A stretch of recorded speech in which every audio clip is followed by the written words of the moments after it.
দর্শক সবাইকে স্বাগত নিউজ 24 এর সাপ্তাহিক আয়োজন স্পেশাল স্পোর্টস এরানে আজকে আপনাদের সঙ্গে পুরোটা সময় জুড়ে রয়েছে আমি তামিমুর রহমান তন্ময়। দর্শক আমাদের বিশেষ এই সাপ্তাহিক স্পেশাল স্পোর্টস এরানায় আজ থাকছে টাইগারদের বিশ্বকাপ, এছাড়াও থাকবে খেলাধুলার নানান খবর। তবে এই খবরাখবর এবং আলোচনায় যাওয়ার আগে আপনাদের সঙ্গে এই অনুষ্ঠানটা একটা দুঃসংবাদে শুরু করতে চাই যে খেলা চলা অবস্থায় চির বিদায় নিয়েছেন দেশের দ্বিতীয় গ্র্যান্ডমাস্টার জিয়াউর রহমান। মৃত্যুকালে তার বয়স হয়েছিল 50 বছর। শুক্রবার সন্ধ্যায় জাতীয় দাবার 12তম রাউন্ড খেলা চলা অবস্থায় মাথা ঘুরে পড়ে যান তিনি। পরে হাসপাতালে নিয়ে গেলে কর্তব্যরত চিকিৎসকরা তাকে মৃত ঘোষণা করেন। কিংবদন্তিরা হয়তো এভাবেই চলে যান। দেশের দ্বিতীয় গ্র্যান্ডমাস্টার দাবার কোর্ট থেকেই শেষ নিঃশ্বাস ত্যাগ করলেন, পৃথিবীর মায়া ছেড়ে নিলেন চিরবিদায়। পল্টনে চলছিল জাতীয় দাবা চ্যাম্পিয়নশিপের 12তম রাউন্ডের খেলা। আরেক গ্র্যান্ডমাস্টার রাজীবের বিপক্ষে ভালো অবস্থানে ছিলেন জিয়া। হঠাৎই মাথা ঘুরে পড়ে যান জিয়াউর রহমান। এরপর দাবারু রাজীবের গাড়িতে করে নিয়ে যাওয়া হয় ইব্রাহিম কার্ডিয়াকে। হাসপাতালে পৌঁছানোর পর চিকিৎসক জিয়াউর রহমানকে মৃত ঘোষণা করেন। হাসপাতালে নেয়ার আগেই মারা যান জিয়া। বুঝতে পারিনি যে এরকম হবে। সে হঠাৎ কাত হয়ে টেবিলের সাইডে ভাবছে হয়তো পানির বোতল বা কিছু একটা নিচ্ছে, তারপরে পড়ে গেল।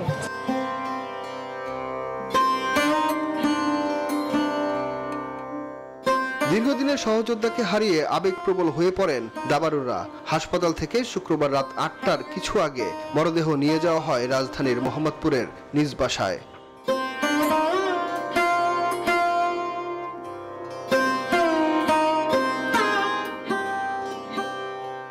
1974 সালের 1 মে জন্মগ্রহণ করেন গ্র্যান্ডমাস্টার জিয়াউর রহমান। তিনি বাংলাদেশি দাবারুদের মধ্যে সর্বোচ্চ ফিদে রেটিং অর্জন করেছিলেন 2005 সালে।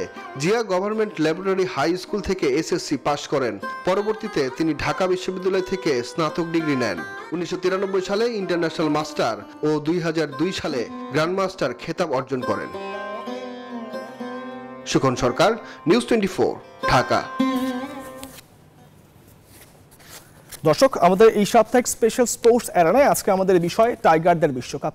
এই চলতি যে বিশ্বকাপটা শেষ হয়েছে, যেখানে ভারত বিশ্বকাপ চ্যাম্পিয়ন হওয়ার পরও বেশ খানিকটা সময় পর আবহাওয়া খারাপ হওয়ার কারণে প্রায় 5 দিন পর কিন্তু ভারতে ফিরে ওরা ট্রফি উৎসব করেছে। এই উৎসব দেখে কিন্তু সামাজিক যোগাযোগ মাধ্যমের কথা যদি বলা হয়, অনেক টাইগার ফ্যান হতাশ হয়েছেন, আফসোস করেছেন, স্বপ্ন দেখছেন যে কোনো না কোনো একটা সময় বাংলাদেশ দল এই ট্রফি জিতবে। বাংলাদেশ সময় বা বাংলাদেশ এই দলকে নিয়ে আমরাও এই ট্রফির বিজয় উল্লাস করব। তবে দিন শেষে এই বিশ্বকাপ শেষ হবার পরে প্রাপ্তির খাতায় কি পেলাম আমরা, সেটার কিন্তু প্রশ্ন থেকেই যায়। যদি বলি এই বিশ্বকাপটা, যদি সমীকরণের দিক থেকে বলি, এই বিশ্বকাপটা বাংলাদেশের ক্রিকেট ইতিহাসে বা টি-20 বিশ্বকাপের ইতিহাসে সবচাইতে গুরুত্বপূর্ণ বা সবচাইতে বড় অ্যাচিভমেন্ট ছিল।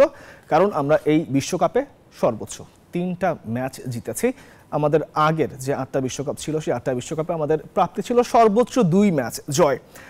তারপরেও কিন্তু আমরা 3টা ম্যাচ জেতার পরেও আমরা সুপার 8-এ খেলি। সেখানে যেটা হওয়ার কথা ছিল হয়তো সেটাই হয়েছে। কারণ যারা ক্রিকেট বোদ্ধা রয়েছেন তারা হয়তো এরকমই কোনো একটা ফরকাস্ট করেছিলেন যে বাংলাদেশের প্রাপ্তি বলতে সে দ্বিতীয় রাউন্ডেও যাওয়া। হয়তো বাংলাদেশের যারা দর্শকদের কথা যদি বলি, দর্শকরা হয়তো চেয়েছিলেন যে সুপার 8-এ বাংলাদেশ কোনো একটা চমক হয়তো দেখাতে পারে, কিন্তু সেটা হয়নি। পাপন, আমাদের বোর্ড সভাপতি পাপনের কথা যদি বলি, পাপন সাহেব কিন্তু বলেছেন যে বাংলাদেশ ভালো করেছে, বাংলাদেশ হয়তো ভবিষ্যতে আরও ভালো করবে, কিন্তু সিনিয়র ক্রিকেটার যারা রয়েছেন যদি পারফর্ম করতে না পারে তবে তারা যেন স্বেচ্ছায় অবসর নিয়ে নেয়।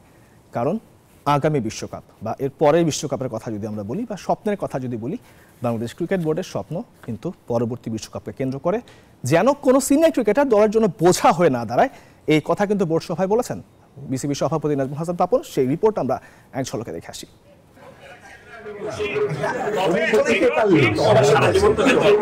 এ কথাই পরিষ্কার বিসিবির অবস্থান, ধরি মাছ না ছুঁই পানি। সিনিয়র ক্রিকেটারদের বাদ দিতে চায় না বিসিবি, কিন্তু তাদের চাওয়া স্বেচ্ছায় সরে যান সাকিব মাহমুদুল্লাহ। এদিকে 2022 সালে এক সাক্ষাৎকারে নাজমুল হাসান পাপন বলেন, বাংলাদেশের লক্ষ্য পরবর্তী বিশ্বকাপ। সবসময় আমাদের টার্গেট কিন্তু next world cup, not this world cup. তবে 2024 সালে এসে সেই কথা অস্বীকার করেন তিনি। বলেন, এ কথা তিনি কখনোই বলেননি। আগে বলি যে নেক্সট বিশ্বকাপ এটা কোথায় পেলেন? আমি দেখলাম এক জায়গায় আমি নাকি বলছি যে আর আমি জীবনের কথা বলি নাই। হ্যাঁ, এগুলো বানান কেমনে, মানে কে যেই বানায় আপনি না, আমি যারা বানায় কেমনে। বলেন ক্রিকেটারদের হেয় করে সামাজিক যোগাযোগ মাধ্যমে নানা মন্তব্য করা হচ্ছে। এখন থেকে সে বিষয়ে কঠোর হচ্ছে বোর্ড। এখন যে সমস্ত জিনিস সোশ্যাল মিডিয়াতে চলছে, বিশেষ করে খেলোয়াড়দের বিরুদ্ধে পার্সোনাল যে অ্যাটাক, আর অ্যাটাকের একটা নমুনা আছে। টিম হেরে গেলে, টিম খারাপ খেললে মানুষজন রাগ করবে, খারাপ কথা বলবে, সেটারও একটা লিমিট আছে। কিন্তু কিছু কিছু ক্ষেত্রে এটা সমস্ত লিমিট ক্রস করে চলে গেছে। এইটা ইজ নো লঙ্গার, আমরা এটা অ্যাকসেপ্ট করবো না। এই জিনিসটা আপনাদেরকে বলছি, কোনোভাবে এটা আর বরদাস্ত করা হবে না। তবে সংবাদ সম্মেলনে পুরোটা জুড়েই ছিল বিশ্বকাপে বাংলাদেশের পারফরমেন্স, সঙ্গে আফগানিস্তান বিপক্ষে ম্যাচে জয়ের অ্যাপ্রোচ নিয়ে না খেলা। শুভদেবনাথ, নিউজ 24, ঢাকা। দর্শক, বাংলাদেশ টাইগারদের বিশ্বকাপ প্রাপ্তি এবং প্রত্যাশা নিয়ে আরও কথা বলবো আমরা। অনুষ্ঠানের দ্বিতীয় পর্বে আমাদের সঙ্গে যুক্ত হবেন বিসিবির বোর্ড পরিচালক ইফতেখার আহমেদ মিঠু। আমরা এই মুহূর্তে একটা নিচ্ছি ছোট্ট বিরতি, কোথাও যাবেন না, ফিরছি বিরতির পর। বিরতির পর স্বাগত আর একবার, আপনারা দেখছেন নিউজ 24 স্পেশাল স্পোর্টস। আর আমাদের সঙ্গে রয়েছে টাইগারদের বিশ্বকাপের ময়নাতদন্ত করতে আমাদের আজকের অতিথি বিসিবির পরিচালক ইফতেখার আহমেদ মিঠু। মিঠুভাই, আপনাকে স্বাগত। আমাদের আজকের অনুষ্ঠান বিশ্বকাপ টাইগার কেমন গেল, টাইগারদের বিশ্বকাপটা, প্রত্যাশা এবং প্রাপ্তি দুটি আপনার কাছে জানতে চাই। কেমন দেখলেন বিশ্বকাপ টাইগারদের, যদি আপনাকে এক কথায় বলতে বলা হয়? শুনুন, প্রত্যাশা তো as a Bengali, not as a BCB, যে হ্যাঁ আমরা চাই সেমিফাইনাল, ফাইনালে ওঠে এবং চ্যাম্পিয়ন হওয়াও, এটা হচ্ছে প্রত্যাশা। তো প্রাপ্তি যদি বলেন, প্রাপ্তি হচ্ছে যে আমাদের ইয়াঙ্গার জেনারেশনের 3-4টা প্লেয়ার আমরা পেয়েছি। একটা হচ্ছে যে ঋষাভের মতো একটা, যেখানে আমরা আমাদের লোকাল ক্রিকেটে আমাদের লোকাল কোচরা কিন্তু লেগ স্পিনার ইউজ করতে চায় না। আপনি যদি প্রিমিয়ার লিগ দেখেন বা এনি, আগে আপনারা নিয়ম করেও দলে খেলাইতে পারেন লেগ স্পিনার, রাইট? তো সেইখানে একটা লেগ স্পিনার এসে গেছে, ভেরিয়েশন আসলো বাংলাদেশ টিমের। নাহলে সব সময় দেখবেন যে আমাদের হয় লেফট আর্ম স্পিনার, নয়তো অফ স্পিনার। তো এটা একটা বিরাট প্রাপ্তি। তারপরে আপনি দেখেন পেস বোলার ডিভিশনে আর একটা উইকেট টেকার ব্যাটসম্যান বার হলো। তারপর তো তৌহিদ হৃদয়, আপনার he has played right now, he has proven one, হ্যাঁ, ব্রিলিয়েন্টলি। সো আমাদের এই 3-4 জন প্লেয়ার যেটা এসেছে, এটা হচ্ছে বড় প্রাপ্তি, ব্যক্তিগত। হ্যাঁ, এটা হচ্ছে বড় প্রাপ্তি। আর যদি বলেন যে হ্যাঁ আমাদের ব্যাটিং সিভিয়ারলি ফেল করেছে, মানে ইটস নট দ্যাট কন্টিনিউয়াস। আপনি সাকিব একটা ম্যাচ ভালো খেলে জিতিয়ে দিয়েছে, কন্টিনিউটিটা আমাদের কম ছিল। আর যে ম্যাচগুলি আমরা খারাপ খেলেছি, আমাদের মনে হয় ব্যাটসম্যানদের অ্যাপ্লিকেশন যখন যেই সিনারিওতে খেলতে হবে, সেই সিনারিওটা তারা ফলো করেনি। নাহলে আমরা আফগানিস্তানের ম্যাচেও জিততাম। তো আফগানিস্তানের ম্যাচ জিতে সেমিফাইনাল গেলে আমাদের প্রাপ্তিটা বলতে পারতাম যে 100-এ 100। So still it's a mixed tour হয়েছে, যে সেকেন্ড রাউন্ডে আমরা উঠেছি, আর আপনার সাউথ আফ্রিকার সাথে জেতা ম্যাচ হেরে গেছি। সো এই হচ্ছে হাতুরু সিংহ ঠিক এই কথাই বলেছে, দ্বিতীয় রাউন্ডে ওঠাটাই আমাদের জন্য বিশ্বকাপের সবচেয়ে বড় প্রাপ্তি। আপনিও সে একই কথা বললেন হাতুরু সিং এর সঙ্গে। প্রাপ্তি তো আপনার এক্সপেকটেশন তো অন্য, বাট এখন রেজাল্ট আমরা হয়ে যাওয়ার পরে বলতেছি যে আপনাকে আপনার এটা এক্সপেকটেশন না, এটা হচ্ছে অ্যাচিভমেন্ট। আমরা কি অ্যাচিভ করলাম, রাইট? হ্যাঁ, সেটাই।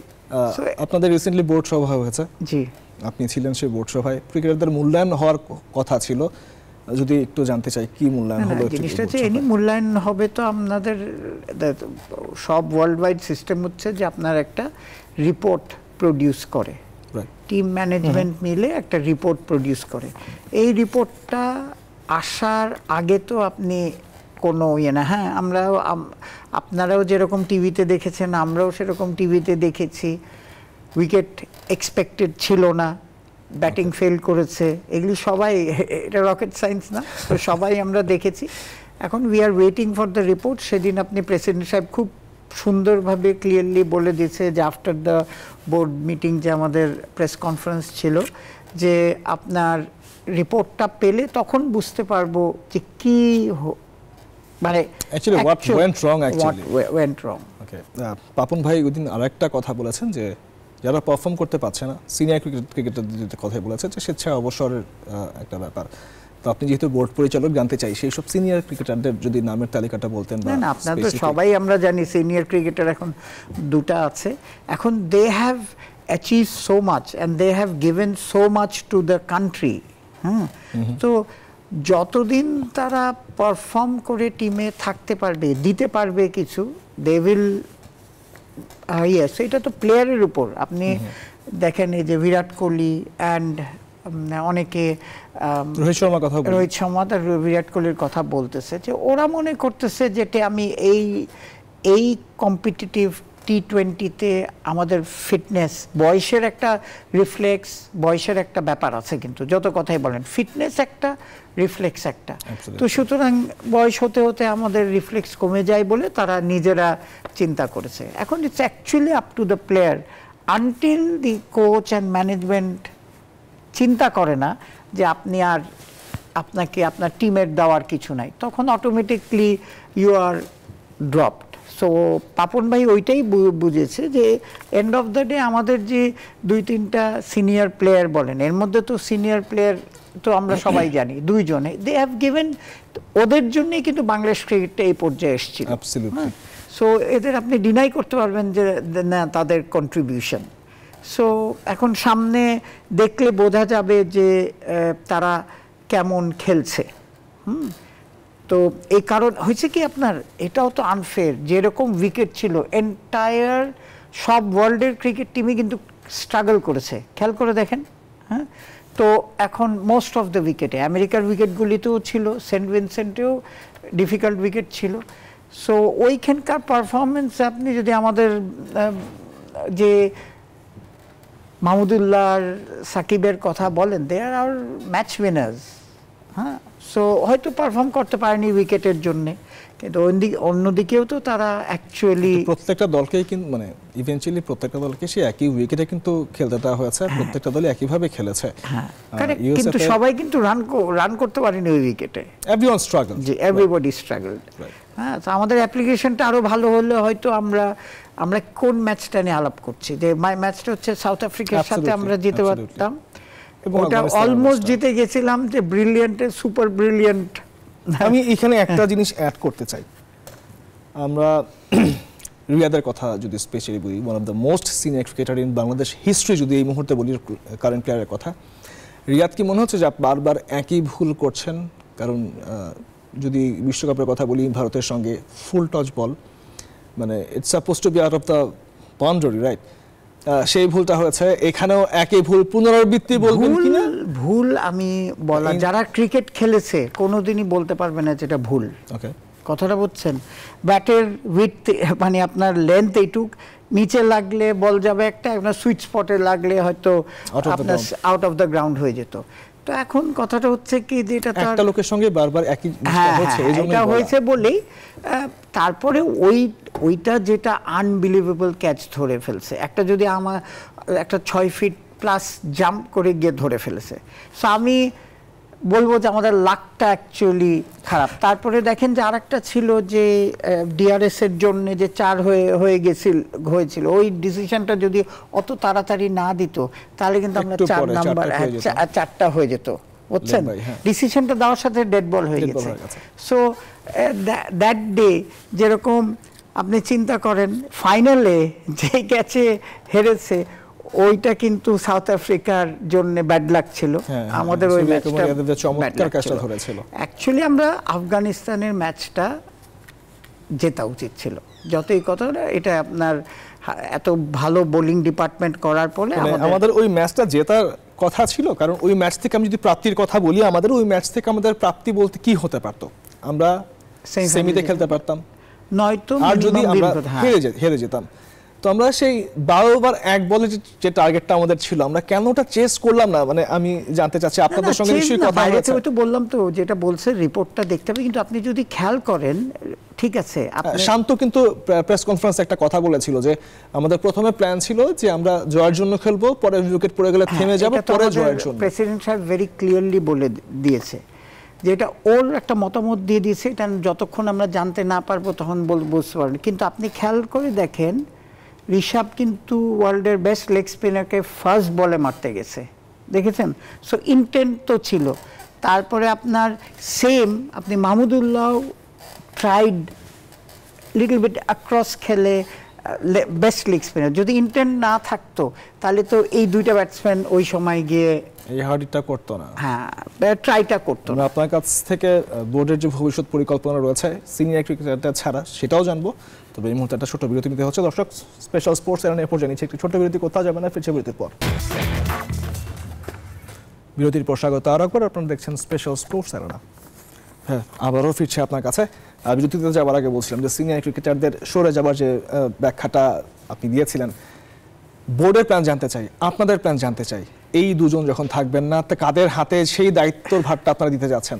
বিশ্বাস করছেন এটা this is a continuous process, বুঝছেন? আপনি প্লেয়ার আনছেন, ট্রাই করছেন, আবার ফেল করলে হয়তো আবার ঘুরিয়ে ঘুরিয়ে আনছেন। আজকে দেখেন বোলিং ডিপার্টমেন্টটা, আপনি যদি কন্টিনিউয়াসলি বোলিং ডিপার্টমেন্ট এখন একটা, কিন্তু আপনি বলতে পারেন যে গত 6-7 বছর পর্যন্ত আপনার একটা ইয়ে হয়ে গেছে, ভেরিয়েশন আছে।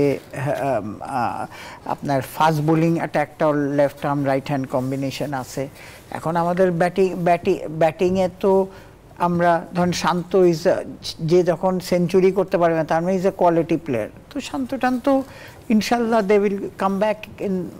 আর আমাদের নতুন প্লেয়ার যারা আমরা ট্রাই করছি, মানে আমাদের তো না, টিম ম্যানেজমেন্ট যেটা করছে, সিলেক্টররা যারা করছে, তো সামনে কারোর জন্য কিছু তো আটকে থাকে না।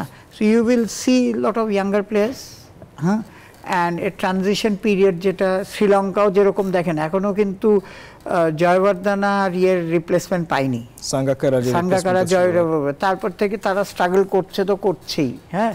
সো এরকম আমাদের একটা এখন, সেদিন খুব সুন্দর করে প্রেস কনফারেন্সে বলে দিলেন প্রেসিডেন্ট সাহেব যে আমাদের একটা এখন রিবিল্ড এর সময় যাবে।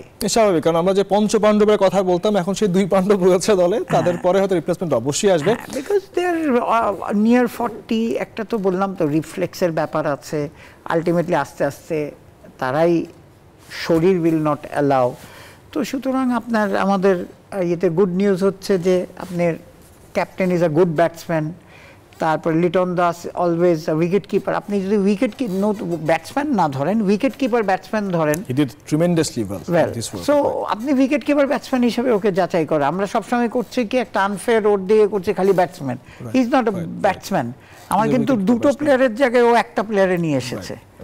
সো ওরা তো আছেই, সাথে আমাদের তো গ্যাপে 2-3 জন, দুটো ব্যাটসম্যানের ব্যাপার অনেকে সেই কাজটা করতে পারে। ইনশাআল্লাহ নেক্সট 2-3 বছরে দেখবেন এগুলি ইনশাআল্লাহ আমরা সেই প্রত্যাশা করি। তবে এবার একটু যেতে চাই ঘুম কাণ্ডে, যেটা আমরা অফেয়ারে বলছিলাম, বিশ্বকাপে ভারতের বিপক্ষে যে ম্যাচের আগে তাসকিন আহমেদ ঘুম থেকে উঠতে পারেন নাই, ম্যাচ থেকে ড্রপ হয়েছে, এই নিয়ে অনেক কথা হয়েছে। তবে সেই আলোচনা যাওয়ার আগে একটা স্টোরি রয়েছে আমাদের কাছে, সেই স্টোরিটা একবার চোখ বুলে আসতে চাই।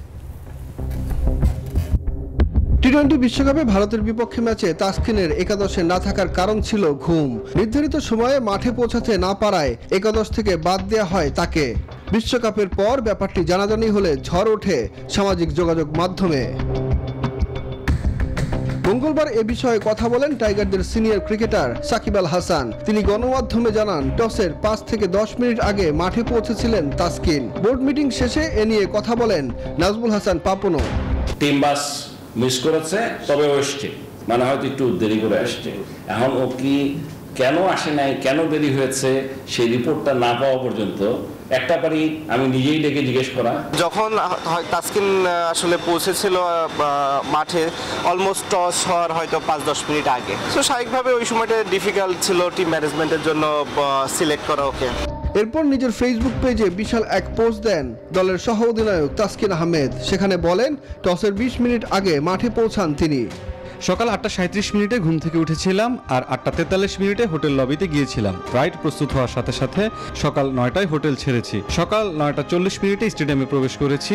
সকাল 10:15 জাতীয় সঙ্গীত গিয়েছিলাম এবং ম্যাচটি শুরু হয়েছে সকাল 10:30টায়।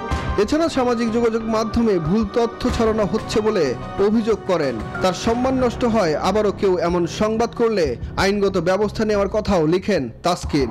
এটি খুবই দুর্ভাগ্যজনক যে এই তথাকথিত ক্রীড়া সাংবাদিকরা গুজবের ভিত্তিতে খবর প্রচার ও মুদ্রণ করছে এবং যাচাই না করে আমার ভাবমূর্তি ক্ষুণ্ণ করার চেষ্টা করছে। এরপরে যাচাই বাছাই না করে সংবাদ ছাপালে আইনগত ব্যবস্থা নেওয়া হবে। তবে ক্রিকেট বিশ্লেষক নাজমুল আবেদিন ফাহিম বলছেন, দলের ভেতর এসব বিষয় নিয়ে কোনো কোন্দল নেই, বরং বাইরের মানুষই চেষ্টা করছে দল ও ক্রিকেটারদের মধ্যে অস্থিরতা তৈরি করতে। কিন্তু এটা নিয়ে আমরা এত বেশি আলাপ করছি যে যেটা তাসকিনের জন্য খুব এম্বারাসিং হবে, দলের অন্যান্য সদস্যদের জন্য এম্বারাসিং হবে এবং দলের ভেতরে একটা ভুল বোঝাবুঝি তৈরি হবে। আর মানে এটা আমরা বাইরে থেকে আমরা যারা এটা নিয়ে আলাপ করছি ওদের এই আলাপটা বন্ধ করা উচিত। তার মতে ক্রিকেটারদের থেকে ভালো পারফরমেন্স চাইলে তাদের বিতর্কিত করা থেকে বিরত থাকতে হবে। সুখন সরকার, নিউজ 24, ঢাকা। তাসকিন এবং সাকিব একই দলের ক্রিকেটার, একই সঙ্গে বিশ্বকাপে ছিল এবং দুজনের বক্তব্য সাংঘর্ষিক, যেটা আমরা মাত্র এদিন দেখতে পেলাম তাসকিনের স্ট্যাটাস এবং সাকিব। আমরা অনুষ্ঠানের একদম শেষ পর্যায়ে রয়েছি। প্রফেশনাল ক্রিকেটার হিসেবে যে কাজটা হয়েছে ঠিক হয়েছে কিনা, আর দলের দায়িত্ব ছিল কিনা, তাকে যে করেই হোক ঘুমিয়ে আছে নাকি হৃদরোগে আক্রান্ত হয়েছে সেটা জেনে একবার টিম ছাড়া। প্রথম কথাটা হচ্ছে যে ইনসিডেন্টের কথা দেখেন আপনি, মানে ব্যাপারটা হচ্ছে একটা রিপোর্টটা যখন পাবো, যেটা প্রেসিডেন্ট সাহেব বললো, এটা তো ফার্স্ট কথা যে আপনি নানানজন নানান কথা বলছে, এই কথা বলার থেকে রিপোর্টটা পেলে তখন আপনি অ্যাকচুয়াল সিনারি, যে টাইমিং বলেন, এই বলেন, ওই বলেন, এইগুলি কী সিচুয়েশন ছিল সেটা আপনি একদম ক্লিয়ারলি জানতে পারবেন। কারণ আমরা কেউ ওই সিচুয়েশন নাই এখন, এগুলি সব রিসর্ট হোটেল, ওরকমও না যে আপনি সোনারগাঁয়ে আছেন দৌড়ে গিয়ে ইয়ে কোনো, অনেক সার্কামস্ট্যান্সেস থাকতে পারে।